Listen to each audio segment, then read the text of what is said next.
வணக்கம் நண்பர்களே. நான் மைக் யூஸ் பண்ணல. ஸோ அந்தளவுக்கு ஆடியோ கிளியராக இருக்காதுன்னு நினைக்கிறேன். மன்னிச்சிடுங்க. ஸோ நெக்ஸ்ட் என்ன?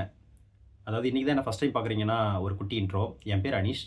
நான் 2026 நியூ இயர் வரைக்கும் ஒரு சேலஞ்ச் பண்ணிகிட்டு இருந்தேன். 0 to 1 சேலஞ்சுன்னு. அதை கண்டினியூவாக 47 நாளாக பண்ணி அதை கம்ப்ளீட் பண்ணி முடிச்சிருந்தேன். ஸோ நெக்ஸ்ட் என்ன பண்ண போகிறேன்றதுக்காக தான் இந்த வீடியோ. அதுக்கு முன்னாடி ஒரு குட்டி கதை மட்டும் சொல்லிக்கிறேன். நான் 2023 பாஸ்ட் அவுட். காலேஜ் முடிச்சுட்டு சென்னையில் 2-3 கம்பெனியில் ஒர்க் பண்ணேன்.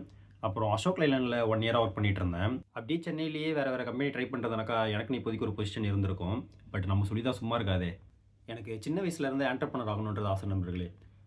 இந்த தொழில் அந்த தொழில் தான் கிடையாது. ஏதாச்சும் ஒன்று பெருசாக பண்ணணுன்றது ரொம்ப நாள் ஆசை எனக்கு. ஸோ அதனால் பார்த்துட்டு இருந்த வேலையை குவிட் பண்ணிவிட்டு சொந்த ஊருக்கு வந்துட்டேன். ஆசைப்பட்ட மாதிரி ஒரு தொழிலை ஸ்டார்ட் பண்ணேன். ஃபஸ்ட்டு 6 மாதம் என்னால் முடிஞ்ச எஃபர்ட்டை போட்டேன்.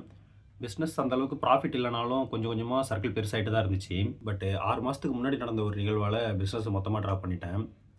அதை கண்டினியூ பண்ணுறதுக்கு உடம்புலையும் மனசுலையும் சுத்தமாக தைரியம் இல்லாமல் போயிடுச்சு. ஸோ அதனால் அதை அப்படியே விட்டுட்டேன்.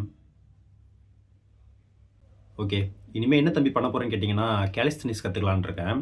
ஸ்க்ராட்சில் இருந்து எனக்கு கேலிஸ்தனிக்ஸ் கற்றுக்கணும்னு ஆசை மட்டும்தான். பட் அதை பற்றி எதுவுமே தெரியாது. ஸோ ஆரம்பத்துலேருந்து கற்றுக்க போகிறேன்.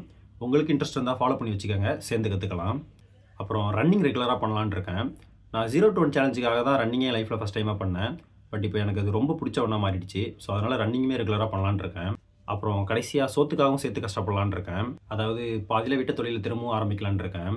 என்னால் முடிஞ்ச எஃபர்ட்டை போட்டு ப்ராஜெக்ட் மை செல்ஃப்ன்ற பேரில் என்னோட பயணத்தை டாக்குமெண்ட் பண்ண போகிறேன். ஓகே, இயர் எண்டில் ஏதாச்சும் இம்ப்ரூவ் ஆனனான்றதை பார்க்கலாம். நாளைக்கு ப்ராஜெக்ட் மை செல்ஃபோட எபிசோட் 1 சந்திப்போம். எல்லாருக்கும் இனிய பொங்கல் நல்வாழ்த்துக்கள். ஒழுக்கமாக இருங்க.